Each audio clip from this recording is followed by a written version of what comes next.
as Greg mentioned, my name is Norm. We're going to talk about building serverless .NET Core applications on AWS. I just have a couple slides because mostly we're going to talk a lot about through code and such like that today. Just who I am, why am I here? I'm a senior dev over at AWS. I've been focusing on all the .NET tooling at AWS for about 10 years now over there. And that means I've focused on the SDK, Visual Studio, a lot of the libraries that come out of AWS for .NET. Some way or another, I usually have my hand on those things. If you go to this repo out here, if someone wants to put that in the chat window, that's kind of a listing of all of the things that we do support, or the libraries that my team sort of owns, at least most all of these things. So we have a lot of actual .NET libraries out there. We're going to talk about some of these today. If you ever want to reach out to me and talk to me about stuff, like Greg has done today, he reached out to me on Twitter. You can contact me out there. That is sort of my work outlet of where I talk about AWS and .NET. Always feel free to reach out to me there. So what we're going to do today is basically build a very simple to-do list application, web application for storing your to-do list. I have kind of come to the realization that I'm absolutely terrible at PowerPoint. So lately I've been trying to do something a little different, which is using this Microsoft tool called try.net to sort of drive the talk. It's sort of an interactive .NET documentation tool. And so that's what we're going to use to go through today. So everything we're going to go through is actually out on GitHub. You can go, there is, where's the chat? Sorry, I'm learning about Zoom. I'm not the best at it. So I'm just going to put that link in the window there.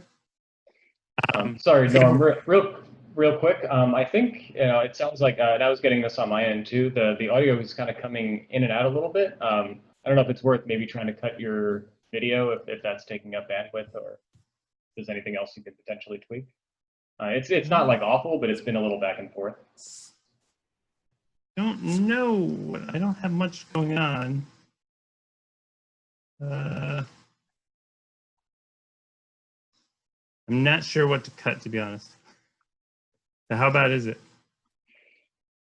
It's been a little back and forth. If anything, it might just be worth trying to turn the video off, and maybe that'll make a difference. You mean not share my screen? Sorry, not share your the video of you. Oh, there we go. Sorry, that was a little slow what you meant there. Stop video. Okay. You don't need to look at my face anyways. Okay. So yeah, let me know if it's still acting funny. We'll see what we can do. But yeah, this is the repo we're going to walk through today. Is using a tool called .NET Try. So this is a tool Microsoft released, I think, about a year ago. So I originally wrote this for .NET Core 2.1 and then moved it to 3.1. And I noticed just recently that the latest version of .NET Try isn't working with this tool. So if you do decide later on offline to go through this, notice you have to use the preview version of the tool to make it work. But basically, if you follow these instructions, you clone the repo. Inside the repo, you run .NET Try.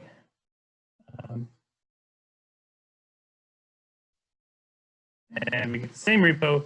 And now we can actually start going through our talk today. There we go. Okay, so if you've never used AWS before, there's a couple things that you need to know. I mean, you have to get your account set up, and I'm not going to walk through that today. But when you get your account set up, you're going to basically you're going to get AWS access keys and secret keys. These are your credentials to access AWS. With those, for your local dev environment, you'll usually set up a credentials file in your system, like here in my AWS folder under my users directory. I have a credentials file. I'm not going to show that one since that's got my real credentials. I'll show you an example of what it looks like. But these are like some example credentials that get put in here, and there's a named profile that when you access AWS, you would say, I want to access AWS with this profile. The default profile is a little bit special. In any of the AWS tools, whether this is the .NET toolings, the Java toolings, the CLI, they all have a sort of a search pattern that they go looking for credentials. And one of the things is if you don't specify a profile, but your local machine happens to have a default profile, it'll automatically use those. So it's a way of basically saying, these are just the default ones. What am I installing? Ignore the Amazon corporate software being installed on my machine during the middle of this talk. Okay. So the reason you need to care about that is in the start of this tutorial, we basically have two things that we need to configure. I'm going to leave them as the default, which is to say what is the profile I want to use to access AWS, and which AWS region I want to use. So you need to set both of those up to follow along in this tutorial. Like I said, I'm going to use the default ones that I have here. Now let's talk about what is it we mean by serverless application? That's kind of a vague thing, and obviously, you know, there really are servers hidden back there in the AWS regions or wherever. But the goal with when we talk about serverless applications is essentially to make us focus on just developing applications, not worrying about any sort of server management. Sort of the three key things that I think to look for in something that says it's a serverless technology is one is it should scale automatically for you. You shouldn't have to think about it for that. It should manage your need, meet your needs that your application is currently using. Also, you really want to have it where it's the cost is based on just what you're actually using. So if no one's using my application, then I don't want to be paying for it. If it's got a huge spike, then I would pay for that spike, but then when it goes back down, it should go down. So that is a key part to look for in a serverless technology. And of course, it's also highly available, right? If there's, it's going to manage if there's an outage anywhere else, and it can automatically fall over to different zones and things like that. All that should be taken care of for me as part of the serverless umbrella.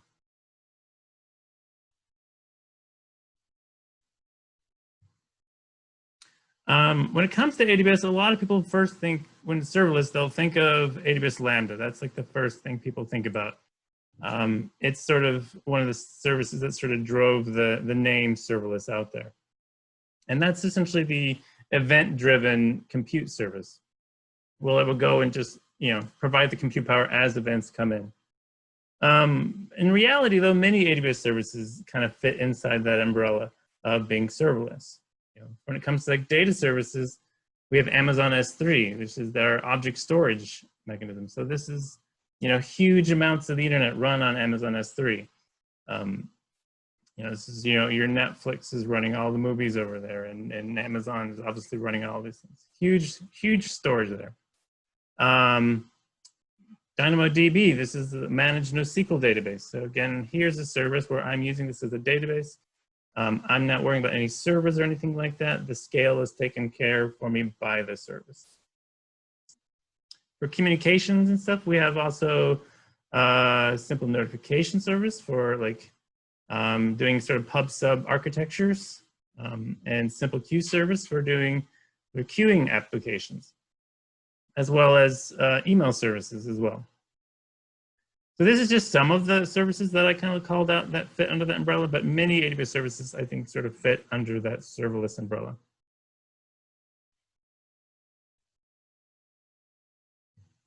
So what we're going to build today, and apologies for my terrible UI skills, is this very simple serverless to-do list application, where it essentially allows users to create an account, log on, and then go create some simple to-do lists and assign those tasks to users.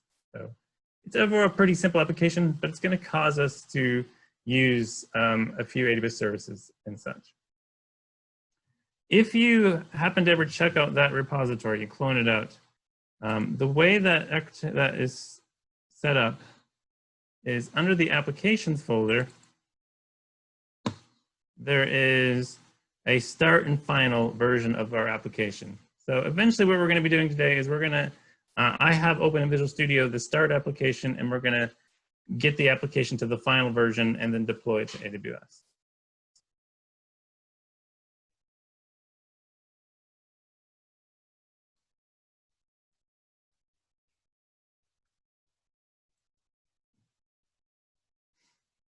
So the AWS services that we're going to use for this application, I'm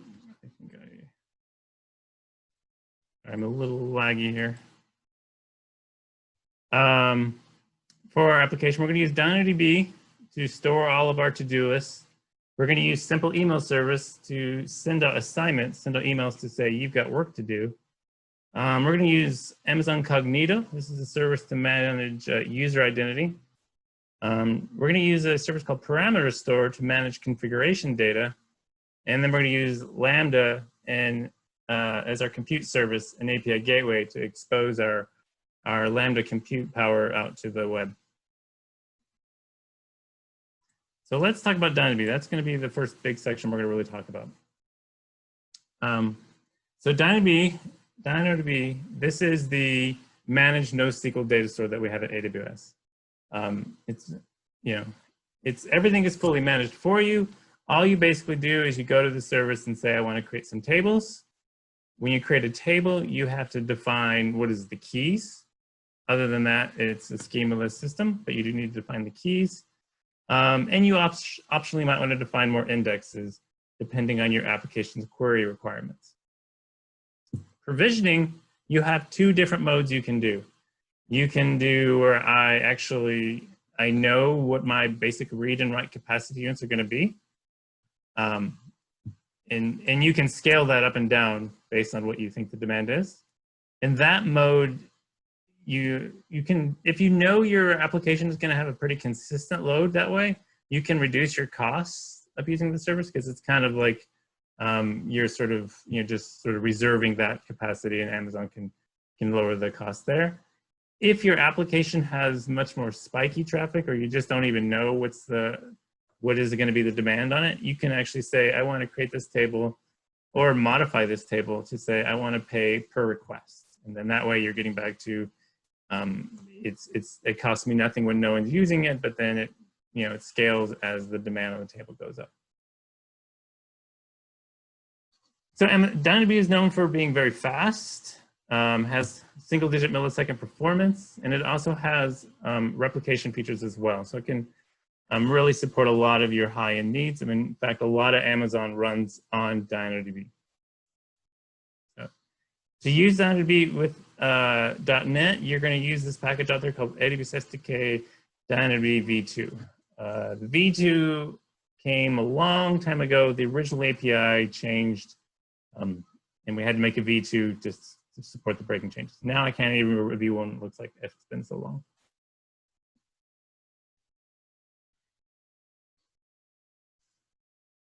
Okay, so let's talk about creating a table. So to create a table, what you have to do is you have to create a key, as I mentioned before, or you have to define the key. And a key for DynamoDB is made up in two parts. It's made up of a hash key, also known as a partition key, because your data in DynamoDB is going to be stored across potentially many servers out there. And that hash key is essentially what under the covers DynamoDB is using to figuring out where to find your data. So it's very important when you are defining your data layout is to kind of choose something for your hash key that evenly distributes the data across all the partitions in your table. Otherwise, you can kind of get hotspots in your table. Optionally, you can define as part of your key a range key, and that allows you to do queries within the scope of a hash key. So, gives you some of those capabilities there. For our to-do list application, we're going to define our key as being the user name, and then the range key will be the list ID. I could create indexes as well. I'm not gonna do that today. I don't have any indexes I need for my application, but mostly what that allows me to do is to have more querying capabilities. So here's how you can create a table in .NET code. Now, this isn't probably how most of you would create a table. Most of you would probably create a table via the console or the CLI or the CloudFormation template, or excuse me, CloudFormation service, which I'll talk about later. But I think this is a good example just showing you what it's like to do in .NET Code, because essentially once you learn one way how to do something in the SDK, the pattern exists across through all AWS services. So basically the pattern is you create a service client, and on this, then you create, on the service client, there is a method for every one of the operations the services exposes. So there's the create table method. Takes in a request object and you get back a response. That's the pattern for basically every AWS service out there. And it's a pretty similar pattern for all of the SDKs. So if you learn that, then you go to Java or Go or anything like that. The pattern is pretty consistent across the board. If we look at the requests, you know, we're giving a name for the table. We're saying this is the key. So the key here, the hash is going to be the username, and the range part of the key is going to be the list ID. And the second part is we have to say basically what are the data types for those. That's where we kind of have just this S in here. This could be B for binary or N for number. Like those are the three different data types you can have B for the key attributes. Provisioning here, you can see here, I'm provisioning it to be, in this case, I say I want it 4 read capacity and 1 write capacities. What that means is I kind of basically want 4 reads per second and 1 writes per second, where a read or write is measured in 1K units. So that's what I'm configuring for. I could also use auto scaling to adjust it automatically. I can also just change this to say I want to do it as billing mode is pay per request. And that allows me to just go more in that even more serverless option of I just want to pay per request. And I don't know what my scale is going to be. I just go ahead and create that here. That should be creating for me. There we go. And the table is created for us using the .NET Code here. Now it says it's creating. It can take, depending on how much you provision for the table, it can take a little while to create it. Since I created mine small, it should be pretty quick. I suspect if I check its status, it's going to tell me it's active. Yep, it's already active. But you can see here that it's the same pattern. We create a service client, I would create a request object, call the service operation, and get the response. That is the pattern of the SDK. The service clients themselves are thread safe, so you can either create them one-off, or you can create one and just hold on to it and reuse the same one. Either method is better. I would recommend just holding on to one. It's overall a fairly lightweight object, but you would be better served by just creating one client. You can also update a table as well. Like this is where I could change, right now I could change the provisioning back to the other type of provision billing mode. I'm not gonna do that right now. But I just want to know, when you update a table, the table is still always available. Like it's never going offline. You can still access the data in there while it's applying the changes that were done on an update call. And you can only do one call to update table until it's complete, and then you can make another change. And we could delete it as well. I'm not going to delete it because I need to use that today. All right, so let's talk about how we actually access our data.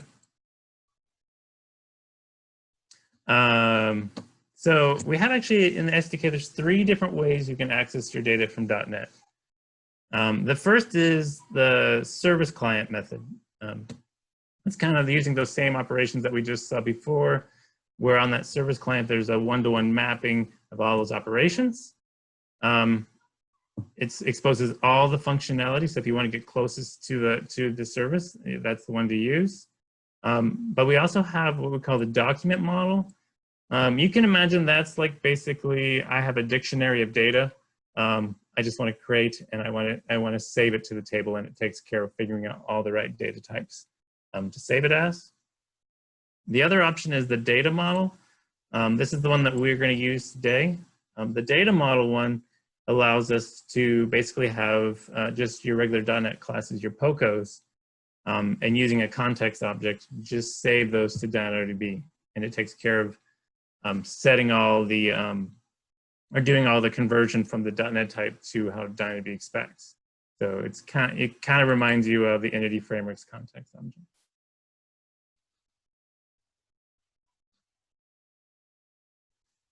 So let's take a look at how it's like to use the service client. So the service client allows you to save items. And an item is basically a dictionary of strings, the attribute names to attribute values. This attribute value class has a number of properties. It has all these different properties to say for which data type you want to store it as. So typically you're going to create, add an item to the dictionary, create an attribute value, and set just one of these properties. Actually, typically that is always, you set just one of them, and that identifies what is the data type to store it as.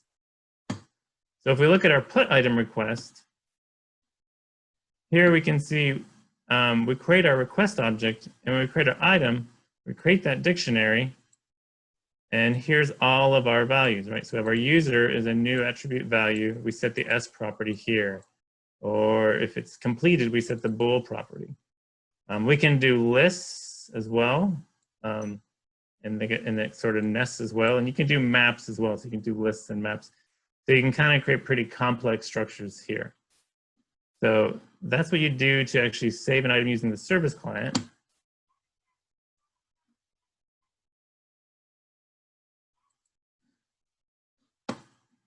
And that's not too bad to write, but you do have to basically write all that code to take your business objects and convert them into that what the service client expects.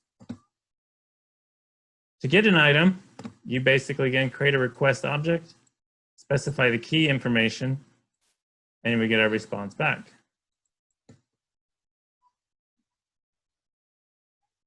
Now there's a couple other things that we can do on this operation. Like this is the simple version. We can also go and say, I only want a few attributes. I want attributes, new list string. All I care about is the name.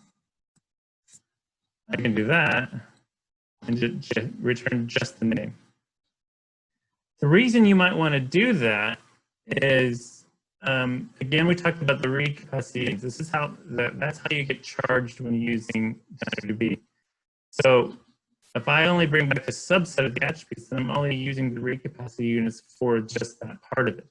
So imagine I might have a large item in DynamoDB that's maybe 100K, but I only need like 2K's worth of data out of there.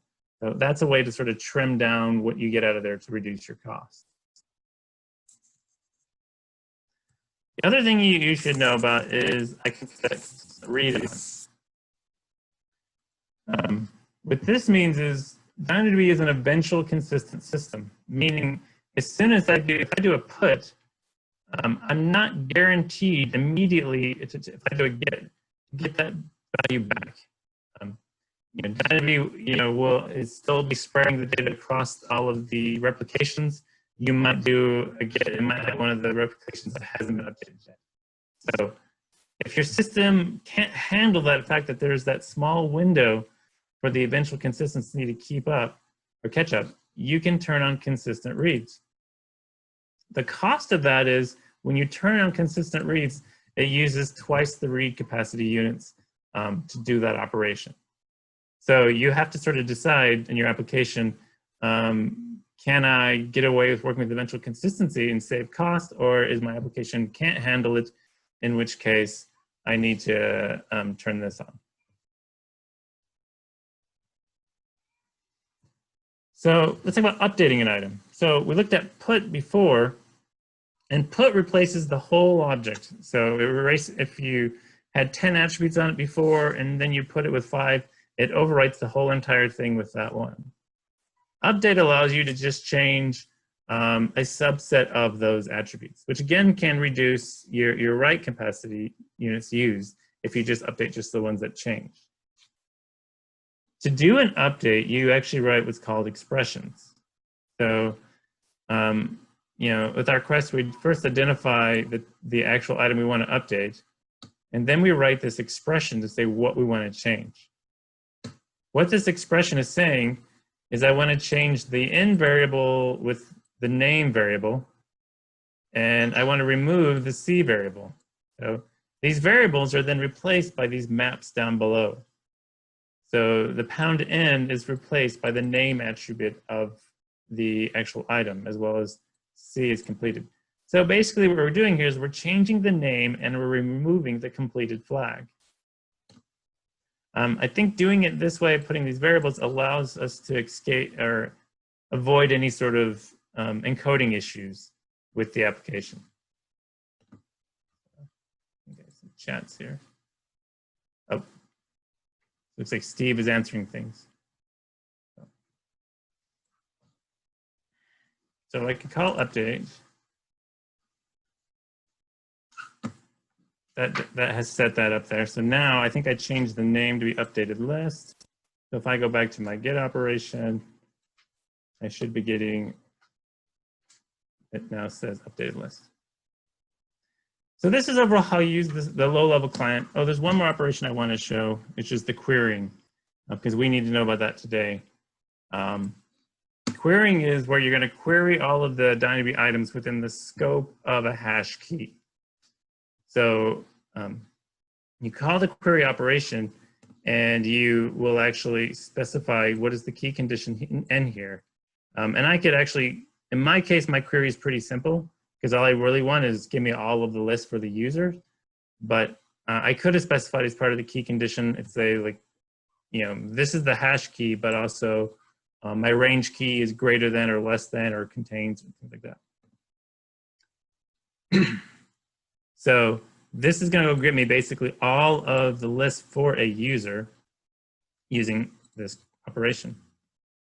And one more pattern I want to show, you'll see a lot with this in the SDK, is we have a request might take more than one, let me figure out how to say that. You might have to paginate or go through the pages of the responses. Like if I'm returning back a lot of data,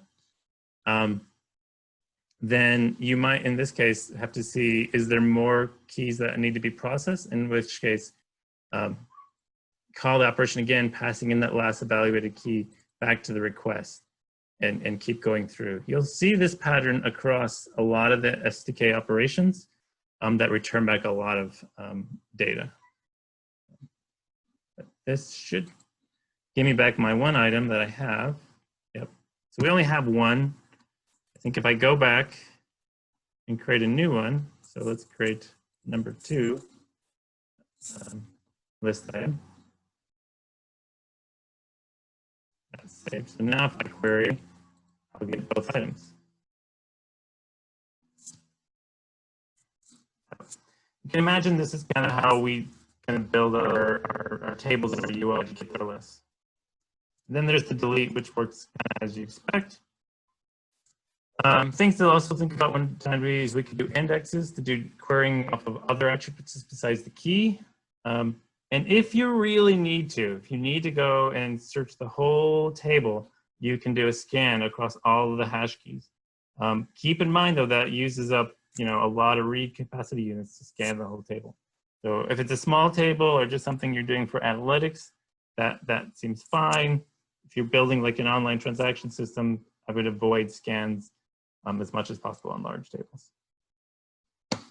I'm going to skip the document model because we're not actually going to talk about it or use that today. I want to show you what the data model looks like.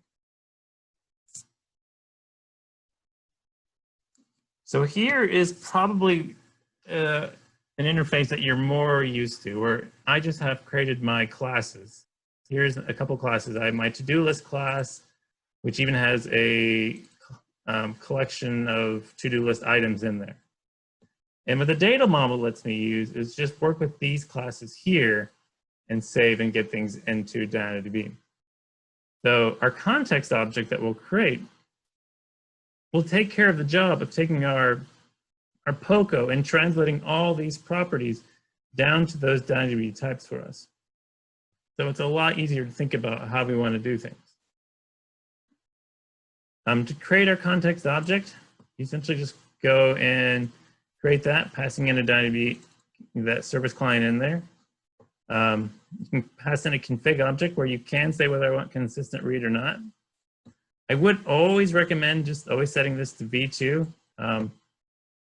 This is, again, DynamoDB used to have less data types. And so the context model used to have different logic for how to store things like bools, because bools didn't always exist in DynamoDB.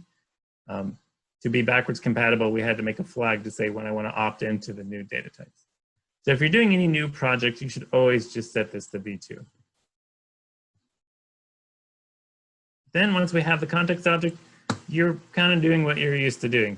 Creating your .NET type, setting all the data on there, and I just save the object in there. In fact, if I go run all this code here, you can see here, we saved our item in here. We can go load it back out with just, calling the load, passing in the type and the key information is where we got our stuff back out. And we can query our data as well. We can create what's called a search class, passing in our key information. I could add more conditions on that as well. And I can just go and search for all the data. The get remaining method here takes care of all that pagination that we talked about before. And to delete, again, it's pretty simple, just on the context, delete it, passing in the key information. So all the information about where to store that is inferred from the POCO. There are some .NET attributes you can add to your POCOs if you want to customize, like what's the table being used, what are the mappings to attribute names and stuff. But out of the box, you can just take your regular plain POCOs and push those to DynamoDB. Okay, so just wrapping up our DynamoDB section here. If we go back to our application, this data access project, this data access class, this kind of has a lot of all that logic that we just talked to. So if you check out this repo, you can see a lot of that same code of loading objects up from our context, saving things out there. So that's, what we all learned is what's being used inside this application right here.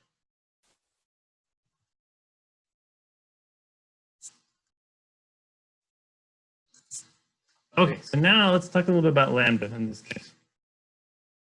So for Lambda, you can use it in many ways. There's one is like exposing web APIs and doing that for external uses.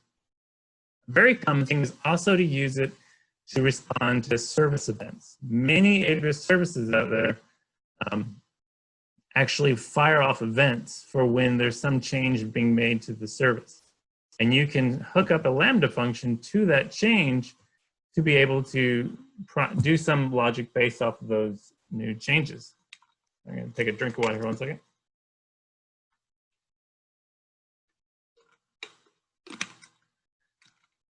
So here's a list of some of the services. There are many other AWS services that have integrations with Lambda. So you can, trigger Lambda functions for this one. What we're going to use it for is our tasks, assignments, and our to-do list. As we talked about in our to-do list application, you can assign users out to do those tasks. And we're going to process those via a Lambda function. And DynamoDB is one of the services that integrates with Lambda, and it does that via DynamoDB streams. Streams are kind of like a change log for the table. You enable a stream, you say, run this Lambda function when there's changes, and the Lambda function can process that data.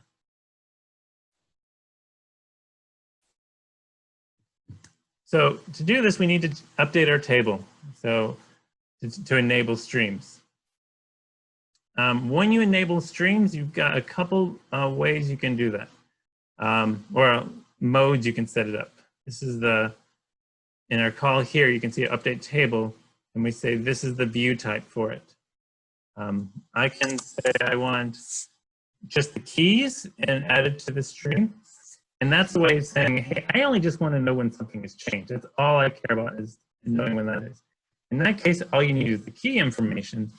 And by reducing the amount of information written to the stream, that reduces the read capacity units used for this feature. Or you can say, I just want the new attributes that were written to the item, or the old ones. In my case, I actually do need the new and old, because I have logic that I'm eventually going to use that basically compares the old versions to the new versions to see what new assignments have been made. So I'm just going to go run this. And this is going to cause an update to my table, which can take some time to run depending on the size of the table. I suspect mine will be pretty quick. Yep, it's already active. And so now, if I make any changes to my table, that change information will be sent to the stream, and I can have code listening to that. I can have Lambda functions listen to it, or I could directly access the streams here.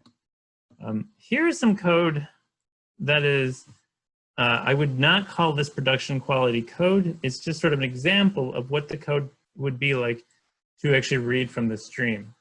Because you have to remember, DynamoDB is a system that's meant for maybe very small systems to huge, large systems like Amazon.com itself. And you can imagine you're not just going to have a single process looping through and listing things off the stream. This is data that's going to be sharded out, and you're going to have multiple processes to handle all that data. So this is kind of all the logic you might need, even in that poor man's version, where it's like you got to go list all the shards, find the readers, and have multiple tasks responding to all those things. Ultimately, to get to this is the bit of business logic that I actually want. Is this for each loop. I just really want to get what are the records and do my logic. And this is where Lambda can really help us out, because it can kind of get rid of writing all of this boilerplate and just focusing on writing our business logic. So let's take a look at our Lambda function. Actually, instead of here, let's go look at it in Visual Studio. So in Visual Studio, the stream processor, this is our Lambda function that we have that's handling this. And if you've never written a Lambda function, basically the way they work is you have a class. Generally, you have an empty constructor here. And this is the constructor that Lambda is going to call. And you'll set up any of your objects that you want to kind of cache around to reuse for multiple invocations. In my case, this is where I want to create like the context objects, my service client, a simple email service. I'm also going to use configuration data from environment variables. Because in order for me to send emails, I need to say who the emails are from. So I'm going to pass that information as configuration data. And that's one of the things you can specify when you deploy is environment variables. So you usually put like any of your sort of reusable objects, get those set up in the constructor. And then your function handler, which it can really be named anything. This is my convention. This is where this is going to be called for every invocation of our Lambda function.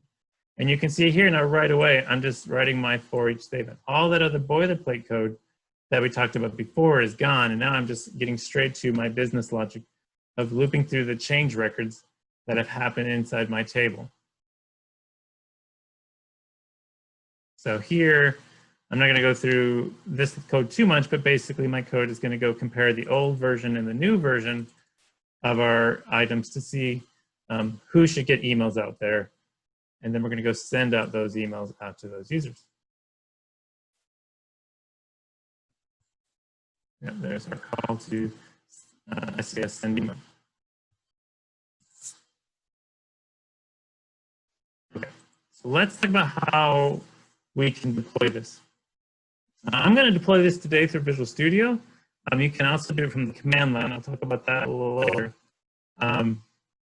Something you do need to know also, whenever you deploy some code that you want to run on AWS, in any one of the compute services AWS has, is you'll end up you need to have an IAM role, an Identity and Access Management role, that basically says, this is the role that has these permissions to access other AWS services. It's a way of essentially injecting those AWS credentials as access key and secret key into your running code, as opposed to locally, I'm using my credentials file. When I deploy, I'm going to be using this role. So we need to make sure we have a role that's got access to our services that we're going to use. I already have a role set up, but if you don't, there's the code down on the bottom here that will actually go create a role if you want to follow along with this later. So I'm just going to go back to Visual Studio and start deploying this thing. So I'm going to right-click on our project and say Publish to Lambda. So the wizard is made up of 2 pages. The first one is really identifying what piece of code Lambda should call when it actually gets an invocation. It's kind of defining what it's kind of saying in the comment, the Lambda handler field. Every one of the Lambda runtimes has some version of this one. In .NET, what that string is, it essentially identifies what is the assembly, what is the type, and what is the method that's going to be called for every one of the invocations. So that's what we're really kind of setting here, is those 3 fields, so that Lambda knows where to actually make an invocation whenever there's an event that comes in.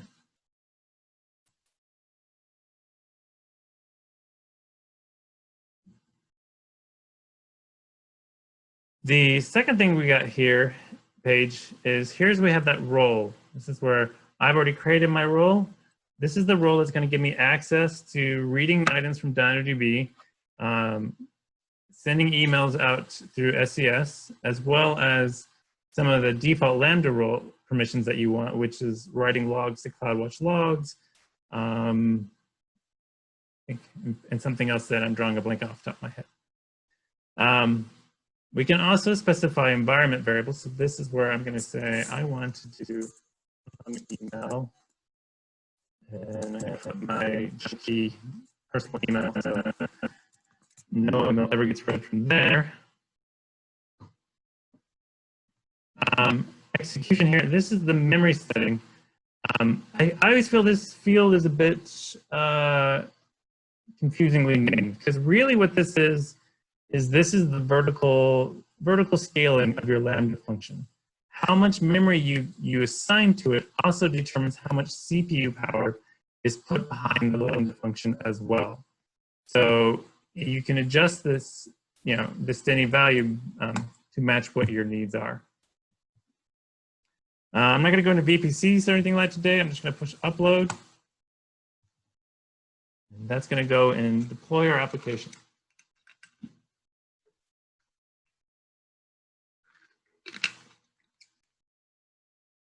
And so that was the whole deployment. That's all it takes. It's deployed. It's ready to go. It's ready to receive events. The only problem right now is that no one knows to send events to it. So we can, in Visual Studio, we can go to event sources, and we can say add, and we can choose our DynamoDB table. So we have some of the services out here that you can hook it up to. And I think I did a trial run, so it's showing the old one. Here's my stream, and there we go. And I did forget to mention, so what we're seeing here is I have the AWS Toolkit for Visual Studio installed, which has these features. You can download this from the Visual Studio marketplace, which has all these features, as well as like setting up your profiles and things like that. But so now we have our Lambda function deployed. It's ready to listen for changes from our table. And I think we're ready to see this in action. Let's go back to here. Like I said, if you do follow along, this code here will show you how to create a role in code, or you could do it in the console. I'm going to skip the configuring because we just actually did that. One thing I should point out, I don't need to do this because I've already done this before. SES by default for new accounts, all of the accounts are kind of in a sandbox mode, meaning you can only send emails to either domains or emails that you've already verified.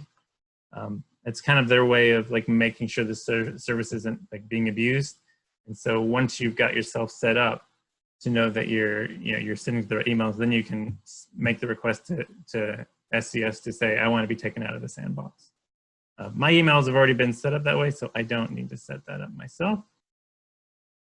So we can actually test this. So here I'm going to say, assign a task to an email address. And so here I'm going to create a to-do list item. I'm going to assign a task to it. I should be pushing the button. And I'm just using that context object, the same done be completed to save our item here. I'm not really doing anything to do with sending assignments. So that's sort of the nice thing is I'm just focusing on running my DynamoDB business logic. And asynchronously behind the scenes, Lambda is taking care of the whole processing of sending out emails and assignments. So hopefully, if I've stalled long enough, I've got an email that says I've assigned tasks. Because I just saved that in DynamoDB. In fact, if we go over to Visual Studio, we can look at the logs, and we can see that it got the process and saw that I did an insert, and it's sending the email that I've got work to do.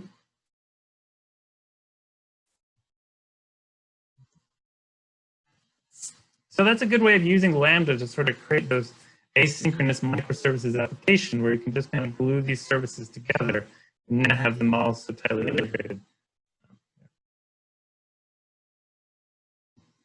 All right, I'm going to skip up here. I'm going to start working on our actual web application here. So we have our Asymmetric Core web application. This is your standard Asymmetric Core web application. It currently is using SQL Server Express to manage identity. And we need to make a few changes to get this application ready to run in the cloud, in AWS. One thing I want to do is I want to make sure my application is ready to use the profile and region that I've got configured. So I'm going to copy, set these up in my application in the development file. I'm going to be using these for development, but not for production. So in our application, close everything down. I'm going to edit my development file. I'm going to say I'm using USB 1 and I'm using the default profile. So now whenever we create service clients inside our application, we're going to use those settings to create those AWS service clients. All right. I'm not going to run the version right now. I want to just talk about how we actually get this application ready to go. But first, let's talk about dependency injection. So dependency injection, Asymmetric Core has that built-in dependency injection. And we have this library here called AWS SDK Extensions Netcore Setup that allows us to actually add service clients to that, that dependency injection for us. In my application, I also have my own data access layer that I wrote, and I'm going to add that in there as well.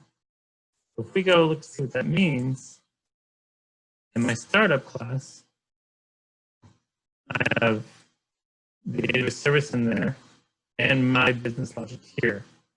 So, and the way it works is it uses constructor injection. So my page here takes in my data access layer, which then that takes in my service client.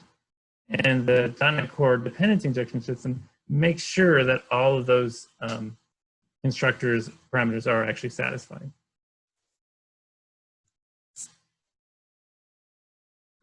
So here's the tricky one now.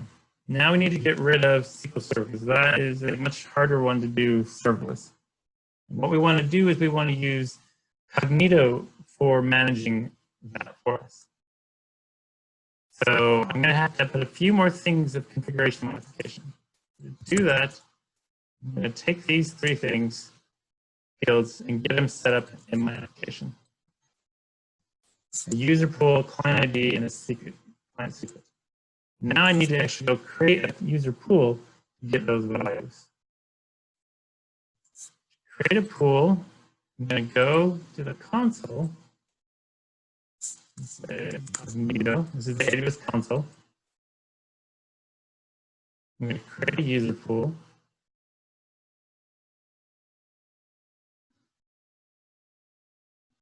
We'll call this the serverless to-do list. And for the most part, I can just take all the default settings. I'm going to just use the default settings for passwords and retries and all those things. Take all that for things. One thing I do want to do is I want to create an app client. So in my case, I just want a web client. Later, I might make a mobile client. Like a different one of those as I go through. Let's create that. And I just take those values here. There's the user pool. Let's go find our client.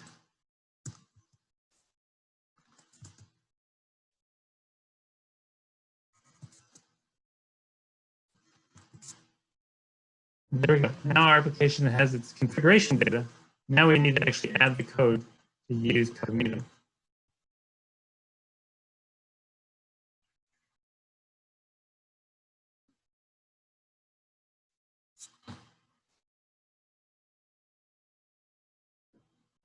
So to do that, we have a library out there called Amazon Migrating Core Cognito Identity. Or Identity Cognito. You can add that library to our project.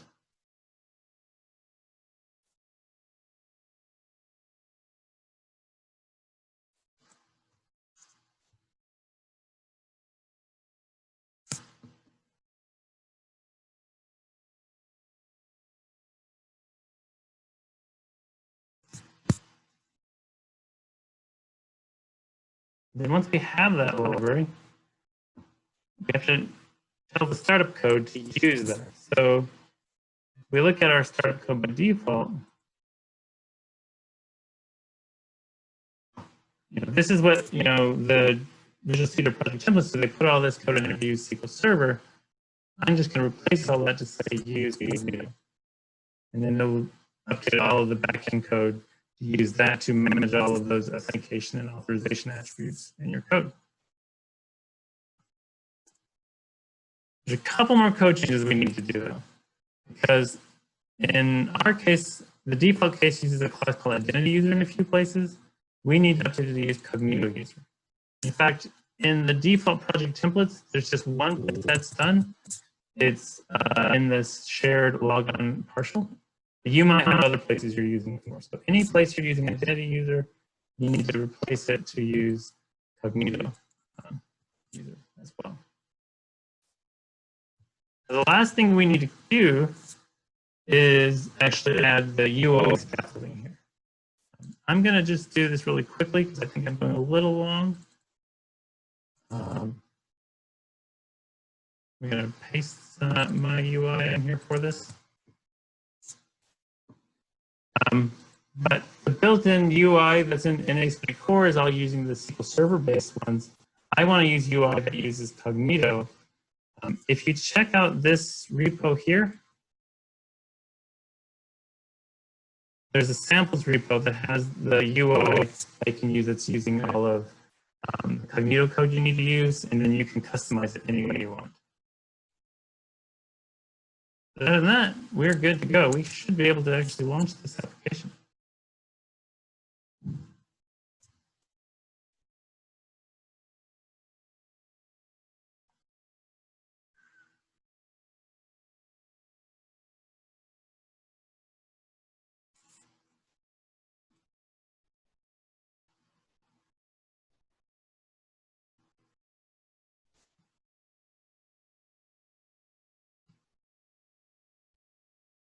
There we go. Application is launching, and I can go and register myself.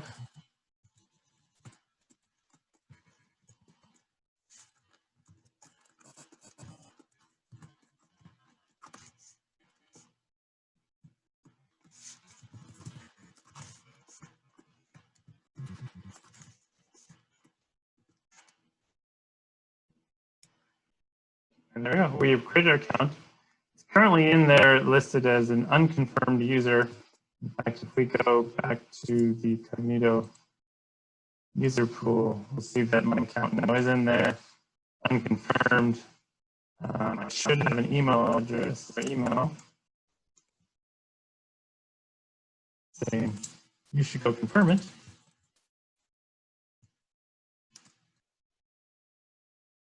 There, our account is confirmed. If we refresh over here, Cognito knows. So this is an easy way of like integrating, Cognito into Async Core to handle all your identities.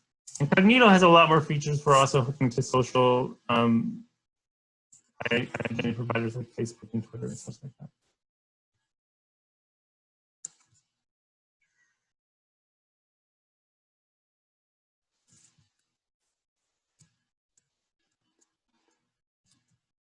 Okay, so there's a couple more code changes that we need to make before we get this ready for the pod. The first here is pretty simple.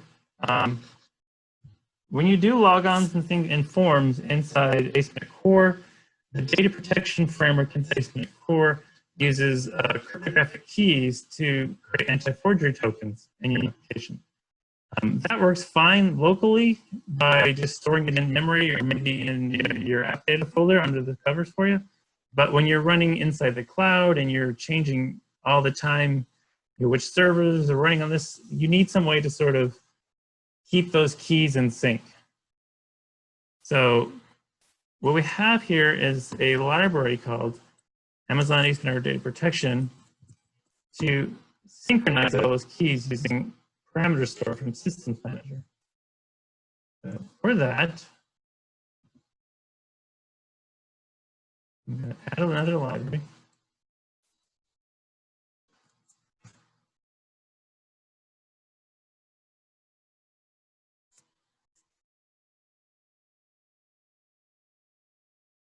And after I add the library, I add one code change,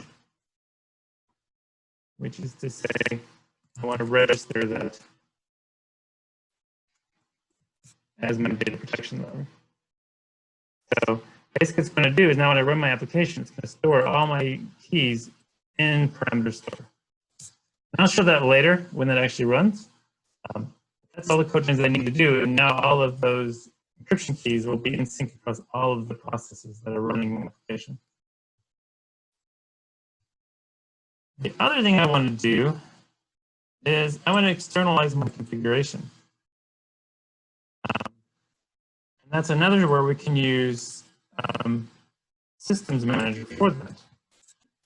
So in our case, we have our Cognito attributes that we want to store in there. There's 3 different fields. So, and I want to get those integrated with the AI configuration framework that comes with .NET Core. So to do that, I'm going to take this, add this another library.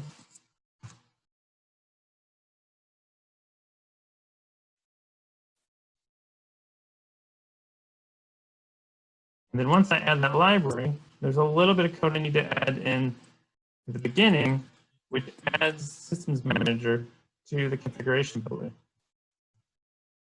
And that is in a program file.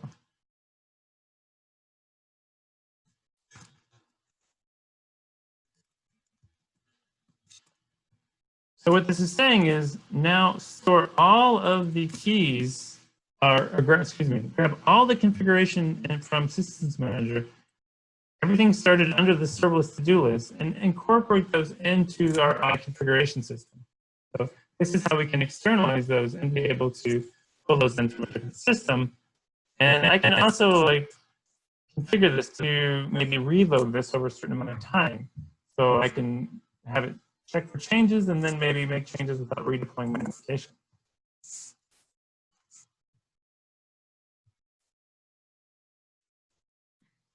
So final step here is we need to then move our user pool settings into configuration manager.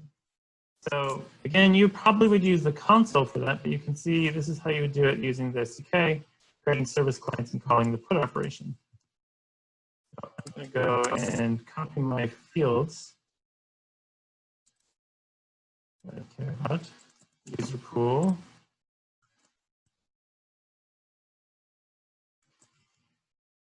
Client and my secret, and save those 3 values into the system. Those all got saved in there. First 2 as just strings, but since the other one was a secret, we stored that as a secure string. And you can see how that's kind of being used inside our configuration system. Here's an example, like we did in the code, where we added that in there, created our configuration, and then we can pull all those values that we added in there. So from a developer's point of view, I'm just working with the frameworks I'm knowing and being able to incorporate AWS services to handle that for me. Okay, so that's all we need to do our application. Now our application, which started using local config files and SQL Server, all those things. Now we've removed those dependencies, and we're able to start thinking about how we actually would run our application on AWS. So let's talk about how we want to deploy it. So when it comes to serverless in AWS, you've got a couple ways you can think about it. The 2 main ways people do serverless is they think of either Lambda, which we talked about already to some degree, and Fargate. Fargate is, we haven't talked about that, is a way to run container applications servicely. It's not actually a service Fargate. Fargate is more of a compute technology used in a couple other AWS services. For example, you can use it inside ECS, which is Elastic Container Service, AWS's own managed own container orchestration system. Or you can use it EKS, the Elastic Kubernetes Service. So if you want to use it in Kubernetes, and essentially for all of your pods in Kubernetes, you can say, I want to provide the compute power based on Fargate and not have to think about any servers.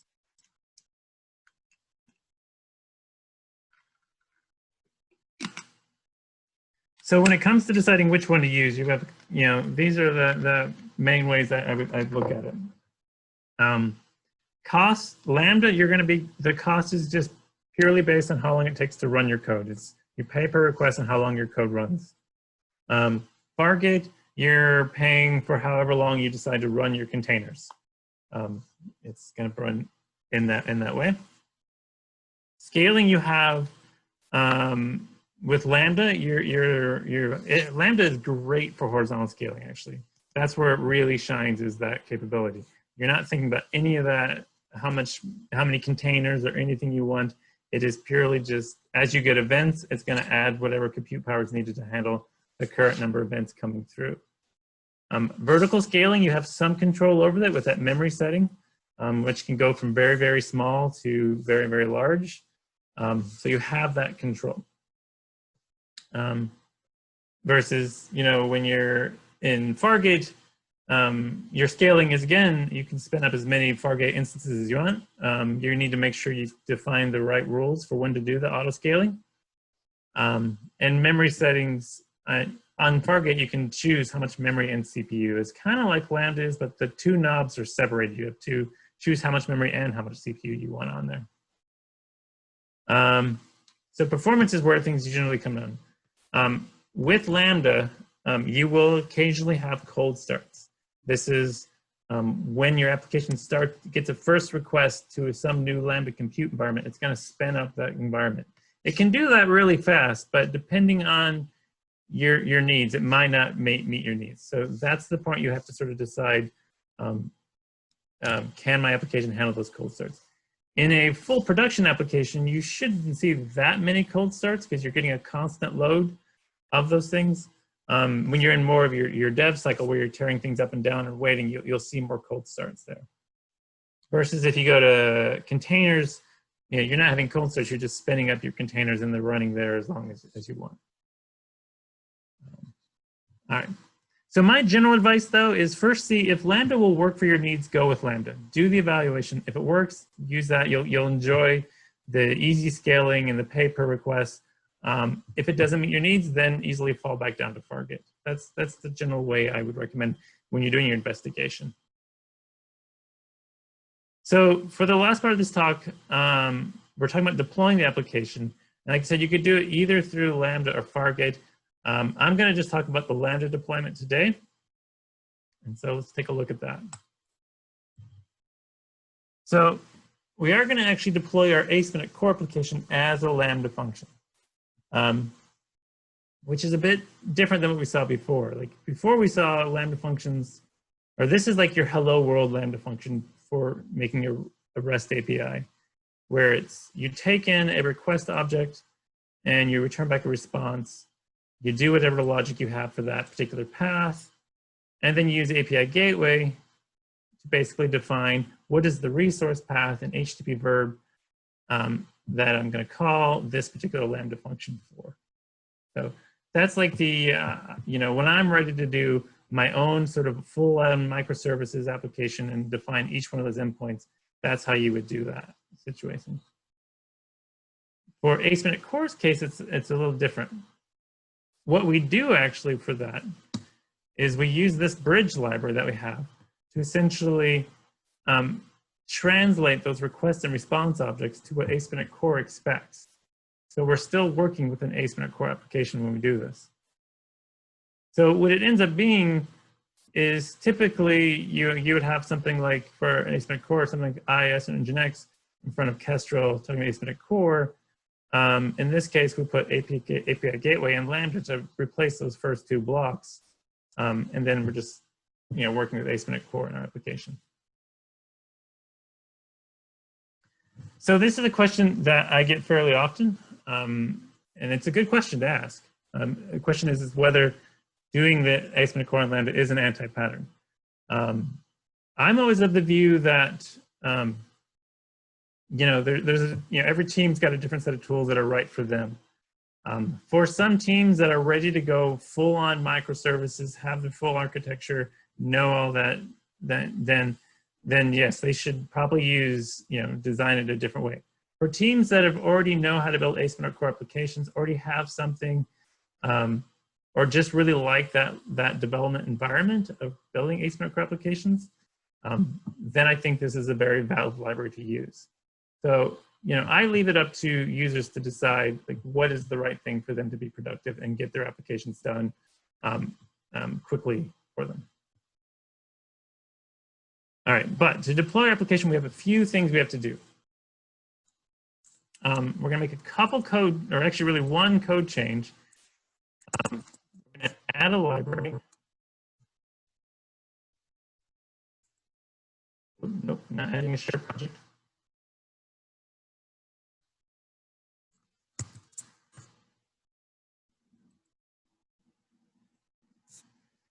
So this is our library that's going to basically do that translation from API Gateway to what ASP.NET Core understands.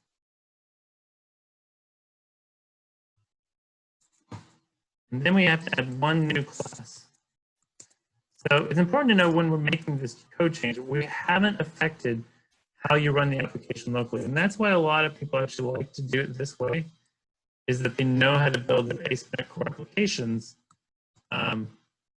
And they have their debug cycles, and they do it that way. But here we create a second entry point into our application. This is what you're going to use for when Lambda's running your code.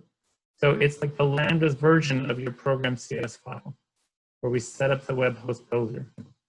And it derives from a base class here, which actually has, if we look at the base class here, actually go one level up, it's got that function handler async method. So this is the actual entry point into our application that's going to actually do the serialization between the two different platforms, API Gateway and ASP.NET Core.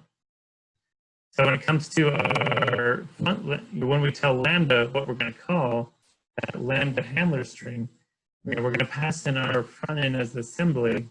Our type is the Lambda entry point, but this base class function is the actual method that we want to call for us. So that's the only code changes we had to make.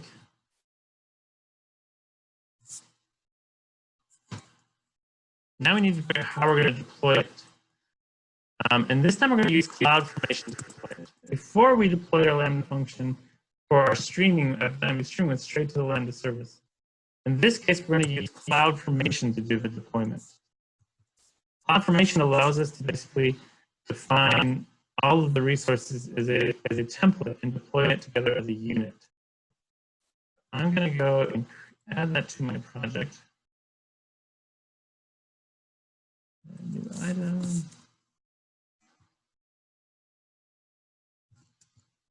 not a class file. Let me just take that out. So here's our template that defines basically our one resource that we have in here. Here's that handler string that identifies that piece of code that we want to run. Here's our IAM policies that we need to run our application with. This is going to create a role for us.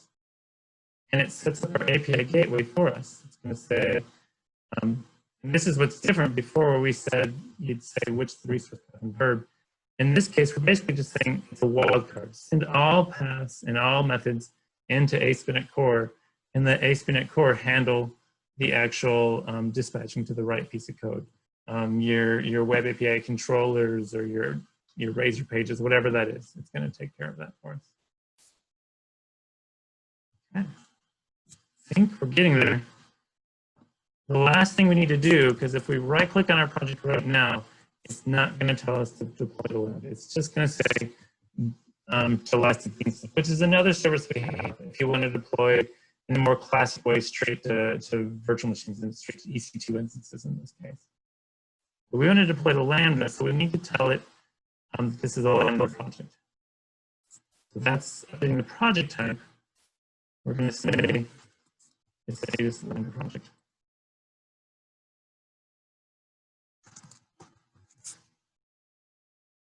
So that now tells it that this is a Lambda project and that we can actually right-click and deploy. I think we're ready to go. Yes, let's need to deploy it now. All right. So let's deploy, publish to Lambda. I'm going to give it my CloudFormation stack name, so I'm going to call this Serverless to-do list. And I'm going to give it an S3 bucket. So what a stack name is, because this wizard has changed if we compared it before, because now it knows where to deploy them to CloudFormation, because there's that CloudFormation template in there. And it's going to say, okay, what's the name of the stack? The stack is going to be the container for all of the resources that are created as part of that template. We also have to give it an S3 bucket, because we're going to basically build this application, upload it to S3, and modify our template to say where it is actually in S3, so it can go create our resources. So let's push publish, see how this goes. So we're doing our .NET publish right now, which is building our application, which should send this up to S3 here in a little bit.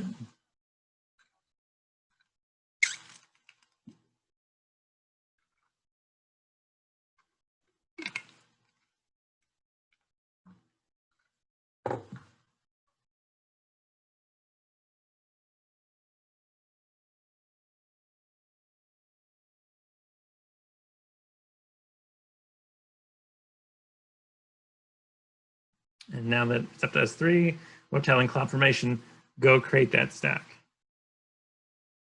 So this is our view coming up from the Explorer. That's going to give us the events as those resources come online. And so what it did during the publishing, if we go look back at our template, is there's this code URI, it's empty.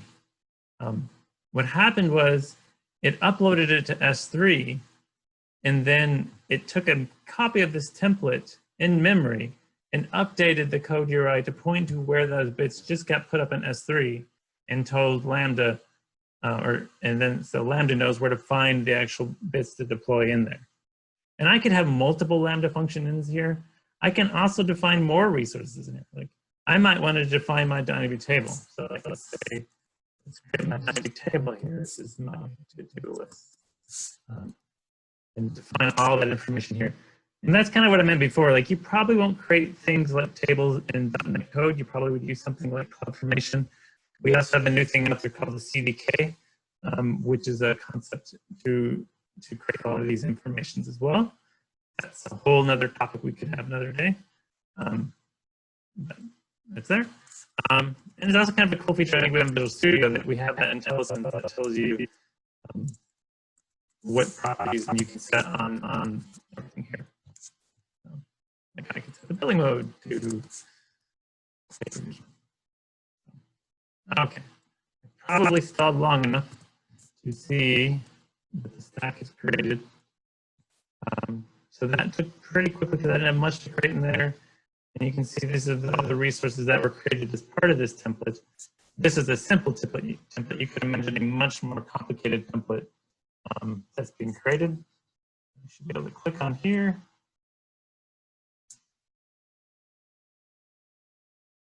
And see, here's our application. And I can log on. So here we have our .NET application deployed to Lambda serverlessly. I didn't make hardly any changes to the code, and it still runs locally as I normally would. And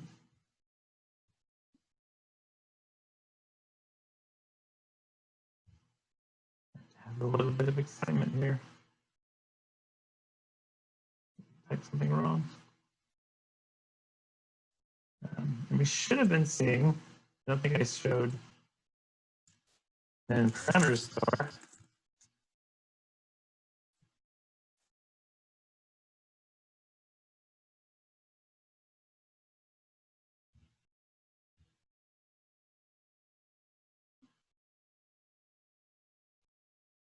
But there's our configuration data, and there's that data protection key I talked about before.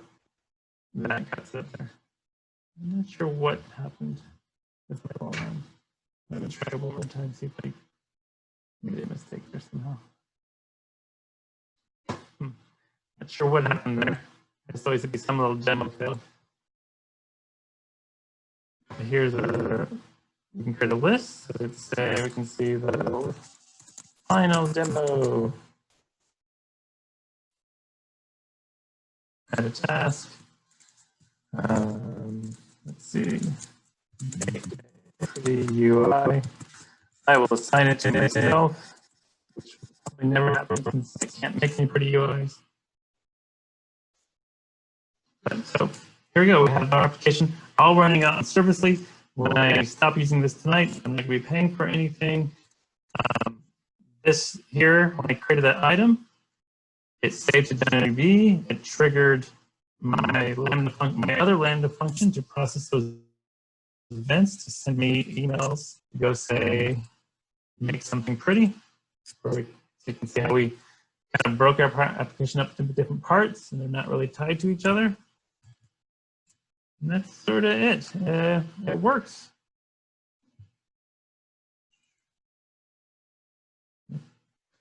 Final thing I want to talk about, I did a lot of my demoing through Visual Studio. I did all the demoing through Visual Studio. If you're not a Visual Studio user, all of the deployment code that we have inside Visual Studio is also inside this .NET Core Global tool. So you can install this tool and then run the same deployment from the command line. And also, when I deployed to Visual Studio, it actually saved all the settings it made in the wizard into this file here. And that makes it so if I go to the command line, I can actually, so here I am in that same project. I can actually now say .NET deploy serverless here. And then we'll reuse the same deployment we did in the UI. So this was an easy way for me to then transition from doing Visual Studio UI, deployments to command line, and then I can also reuse this on any other CI system as well. And there are other commands as well with that tool as well. So as you want to do packaging, deploying, in your own separate way. It has a lot of those capabilities built into it. All right. I'm going to skip the Fargate stuff and skip down to the wrap up. So we covered a lot about DynamoDB. There's, a lot of people don't know about these providers. I really wanted to call it. We have a few providers that can make your life a lot easier building asynchronous core on AWS, so definitely check those out. Talked a lot about how you do Lambda to do processing service events. That is a great way to sort of gluing a lot of AWS services together. We didn't talk too much about Fargate. It's definitely worth checking out. It's just as much as I wanted to do today, though. Here's some other links.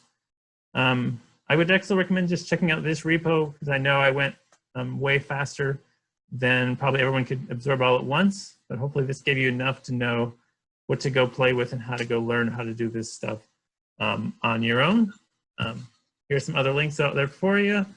And feel free to always reach out to me. Again, you can reach out to me on Twitter or anything else. That's what I wanted to show. Awesome. Yeah, I mean, we don't have any questions lined up at the moment. If I had to hazard a guess, I'd guess that most people were sitting there as impressed as I was the whole time, that you introduced that many moving parts and different things, and the demos actually worked. As someone that gives demos, I'm amazed. So kudos. Yeah, on that one, I need to learn that this is probably a talk that's really probably more meant to be like 2.5 hours or 3 hours. So I apologize if I was just super fast. No, I thought that was fantastic, and it's a lot of stuff to show off, so it's impressive for sure. I guess one quick question, just to give folks a chance to, if there is anything else that they wanted to get in, otherwise we can close it right after this. But what does the current landscape look like for supported versions of .NET Core in terms of Lambda right now? Right now, so Lambda always has a policy of supporting LTS versions. So we've got 2.1 out there. And 3.1 as well. So both of those are up there. If you want to do any other versions, we also have a library out there that allows you to do what's called custom runtimes, and our tooling supports it. So I have used that library to do .NET 5 preview builds in Lambda. Basically, it involves you saying I want to do a as some of you might know in .NET, you can do self-contained publish bundles. You can use that to deploy to Lambda in that way. Okay, so is that if for example, if when .NET 5 comes out, if you wanted to start leveraging that, is that the road that you would go? So knowing that I believe 6.0 in like next year is going to be the next LTS that comes from there. Yeah, I mean right now, so .NET 5 is not going to be LTS, that is most likely going to be your way forward is to use custom runtimes. Gotcha, that makes sense. Cool.